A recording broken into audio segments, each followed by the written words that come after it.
নমস্কার বন্ধুগণ, কেমন আছো তোমরা সবাই? চলে এসেছি নতুন একটা ব্লগ নিয়ে।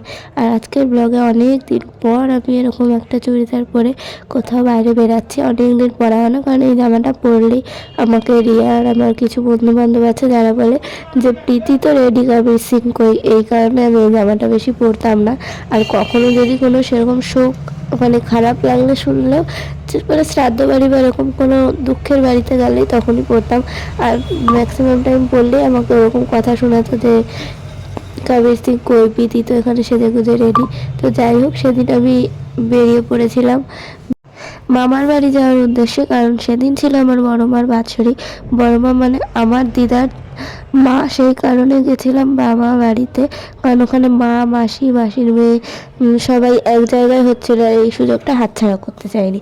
সেই কারণে সেজে গুজে চলে গেছি বাৎসরিকের জন্য। আর আমি রাস্তা দিয়ে যেতে যেতে এটাই ভাবছিলাম যে আমার কি কিছু নিয়ে যাওয়া উচিত। আমি ভেবেছিলাম একটা মালা কিনবো, কিন্তু মা যেহেতু বললো আমি নিয়ে আসছি, তোকে আর আনতে হবে না, তাই আমি আর কিনলাম না। আর এই ভিডিওর সাথে আরও একটা ইন্টারেস্টিং পার্ট হলো, প্রায় 3-3.5 বছর পর আমার একটা বন্ধুর সাথে আমার আজ দেখা হবে। কাল রাতে হঠাৎ করে মেসেজ করে, অনেক দিন পর। মেসেজেই নর্মালি মাঝে সাঝে কথা হতো, কিন্তু তারপরেও কাজে বাজে ঢুকে যায়, খুবই ব্যস্ত হয়ে যায়। আর বলে যে দেখা করবি সবাই মিলে স্কুল ফ্রেন্ডরা। আমি বললাম হ্যাঁ, কিন্তু সবাই তো যে যার কাজে ব্যস্ত, আমি একমাত্র বেকার মানুষ বাড়িতে বসে থাকি, তো আমার যখন তখন টাইম হয়, শনি রোববারটা ছাড়া। ও বলল যে ঠিক আছে, তাহলে আজকে আমি অফিস থেকে বেরানোর পর ফোন করবো, যদি ফ্রি থাকিস দেখা করিস। আর আমি বললাম আমি তো ফ্রি নেই, আমি মামার বাড়ি যাবো। বললো ও কোনো ব্যাপার না, তখন একবারেই তোর সাথে সাথে আমি মামার বাড়ি হাঁটতে হাঁটতে যাবো, গল্প করতে করতে তুইও চলে যাবি। মানে ভাবতে পারছো কি মানুষ কাজ দিয়ে এসে আমার পিছন পিছন যাবে, আবার ওখান দিয়ে বাড়ি যাবে, শুধুমাত্র এতদিন পর দেখা হবে সেই আশায়। তাই আমি বললাম ঠিক আছে, অনেক দিন পর দেখা হবে, আমিও যাই। এবার তোমরা ভাবছো কোন ফ্রেন্ড, কেমন ফ্রেন্ড, আমার তো কোনো বন্ধু নেই।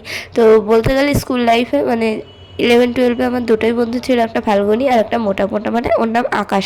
তো যাই হোক, তার অনেক কেচ্চা কাহিনী গল্প আছে কীভাবে ওর সাথে বন্ধুত্ব হলো, কিন্তু ওর সাথে বেশ গভীর বন্ধুত্ব ছিল, আমি ওকে ভাই ভাই বলে ডাকতাম।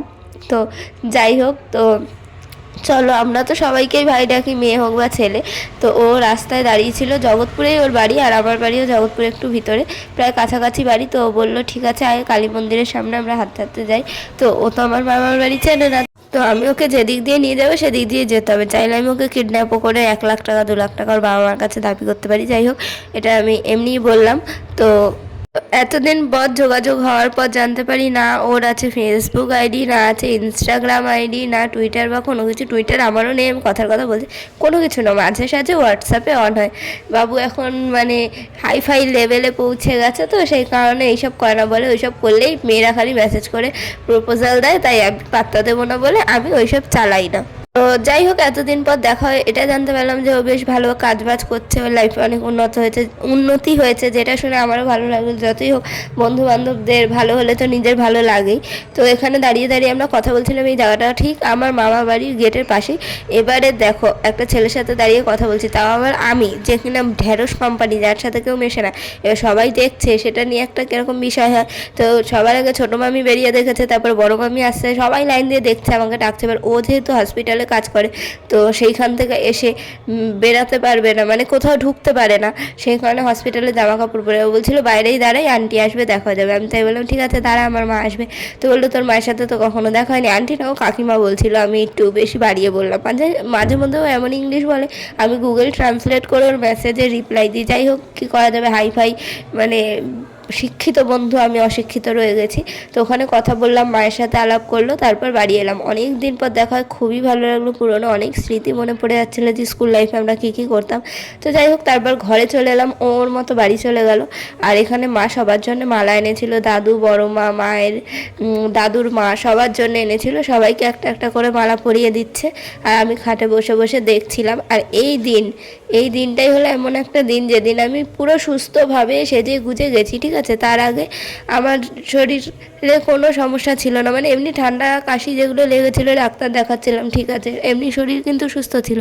এই যে দিন আমি গেছি সন্ধেবেলা ওখানে, তারপর খাওয়া দাওয়া করে রাতে বাড়ি এসেছি, তারপর থেকে আমার এতটাই শরীর খারাপ যে বিছানা থেকে উঠতে পারছিলাম না, রাস্তাঘাটে বসে পড়ছিলাম, মানে মাথা এতটা ঘোরাচ্ছিল, কিসের জন্য জানি না। ডাক্তার দেখিয়েছি, অনেক টেস্ট দিয়েছে, তো দেখা যাবে কি হয়। আমার কি অসুবিধা আছে শরীরে সেটা সে বলবে। আর তারপরে দেখো এখানে বসে বসে বোন আমাকে ওর ধাঁধার বই থেকে ধাঁধা ধরছে। কয়েকটা আমি পারছিলাম সত্যি কথাই, আর অনেকগুলো আছে বুঝতেই পারছিলাম না। আর ও সবাইকে ধাঁধা ধরছে, কেউ পাত্তা দিচ্ছে না, তাই আমাকে ধরছে। দেখো ওর কথা বলার ধরনটা শোনো। জলে কি থাকে? শাপলা। না, জলে কি থাকে? মাছ থাকে। মাছ, ঠিক আছে। ডালে কি থাকে? ডালে বাঁদর থাকে, শ্রেয়া থাকে, ছেঁড়ার বোন থাকে। না, ডাল ডাল। আমরা যেগুলোকে আলু সেদ্ধ হলে ভেঙে। তো যাই হোক, তারপরে আমরা এখানে বসে বসে গল্প গুজব করছিলাম, ধাঁধা খেলছিলাম। তারপরে আমাদেরকে এখানে খেতে দিল। খাওয়া দাওয়া কমপ্লিট করে সবাই মিলে একসাথে বসেছিলাম খেতে অনেক দিন পর। তো খাওয়া দাওয়া কমপ্লিট করে এবার বাড়ি যাওয়ার পালা। আর এখানে বোন দেখো আমাকে ঢং নকশা করে দেখাচ্ছে যে এরম এরম করতে হয়, ওরম ওরম করতে হয়। আর এখানে দেখছিলাম ওর বইয়ের মধ্যে লেখা মানে ঠাকুরদার ঝুলি, মানে এখানে নানান বইয়ের দাম লেখা আছে 20 টাকা 20 টাকা। তো ঠাকুমার ঝুলি ঠিক আছে, ঠাকুরদার ঝুলিটা আমি ফার্স্ট টাইম দেখলাম। এই যে এই ধাঁধা বইটা নাকি মানে আমার দিদা যে ঠোঙা করে এই খবরের কাগজ কিনতে গিয়ে ওই মানে ওদের কাছ থেকেই পেয়েছে এই বইটা, তো সেখান দিয়েও নিয়েছে। আর এখানে আমার বড় বোন মানে তুম্বা দেখাচ্ছে, দেখো আমি কি সুন্দর রিলস বানাই এই ওই। আমি তাই দেখছিলাম, বাবা ও যা এক্সপার্ট, এ তো আমিও পারি না, আমি কেন, আমার মানে বাড়ির কেউই পারে না। মানে ও প্রচুর রিলস বানায় আর ওর এক্সপার্ট, কীভাবে ট্রান্সফরমেশন ভিডিও করতে হয় কী করতে হয় সব জানে। তো যাই হোক, তারপর আমরা ওখান থেকে বেরিয়ে পড়লাম বাড়ি যাওয়ার উদ্দেশ্যে। আর এখানে আমি বাড়ি যাব, পাপাই বাড়ি যাবে মানে আমার মাসির মেয়ে, আর মাসি আমরা 3 জন যাবো জগৎপুর। আমার মা যাবে শ্যামনগরের বাড়ি। তো মামিরা বলছিল থেকে যাও, কিন্তু ওই রাত্রিবেলা আমরা বললাম না থাকা যাবে না, বাড়িতে অনেক কাজ আছে। তো চলো এবার বাড়ি যাওয়া যাক। আর দেখতে পাচ্ছ কতটা অন্ধকার, 10টার বেশি বেজে গেছিলো সেদিন। আর এই রাতের বেলায় হয়তো আমি আবার রিক্সা করে গেছি সেই হাওয়াটা লাগার, কারণ আমাদের ওখানে গরম পড়ে গেছে, আমি চুড়িদার পরে চলে গেছি, কোনো সোয়েটার স্টল কিছুই নিইনি।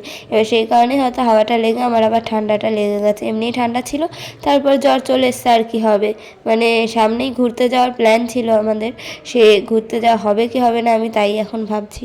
তো কিছু করার নেই, চলো দেখা যাক কি হয়। আর এই করে করে আমার প্রচুর আঁকানো ছুটি দেওয়া হয়ে যাচ্ছে শরীর খারাপ বলে। 2 দিন বাদে আমার স্টুডেন্টের মারা বলবে কি এ আন্টি নিজেই রুগী, এ কি আঁকাবে, এর কাছে আর পাঠাবোই না। কিন্তু কি করা যাবে, আমি এতটাই অসুস্থ থাকছি যে আমি ঠিক করে উঠে বসে যে আঁকাবো, ঘরদোর পরিষ্কার করব, কোনো কাজই আমি ঠিক করে করতে পারছি না। যার কারণে আমাকে মায়ের বাড়ি গিয়ে থাকতে হচ্ছে, ডাক্তার দেখাতে হচ্ছে। এই বাড়িতে আমার কেই বা দেখভাল করবে। তো চলো এবার বাড়ি যাওয়া যাক এত বকবক না করে।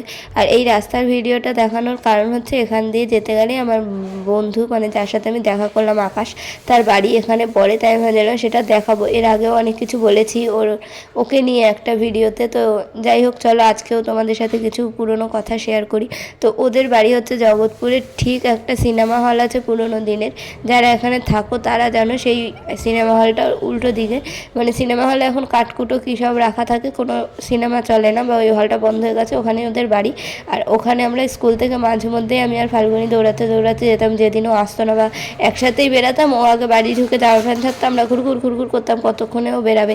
তবে সামনেই পেটুক মশাইয়ের ওখানে একটা পার্ক আছে, ওখানে গিয়ে আমি আর ফাল্গুনি দোলনা চড়তাম, ও গল্প করতো, কত মজা করতাম। তো একদিন তোমাদের সাথে পুরনো সব গল্প স্মৃতির মানে সব তুলে ধরবো ভিডিওতে।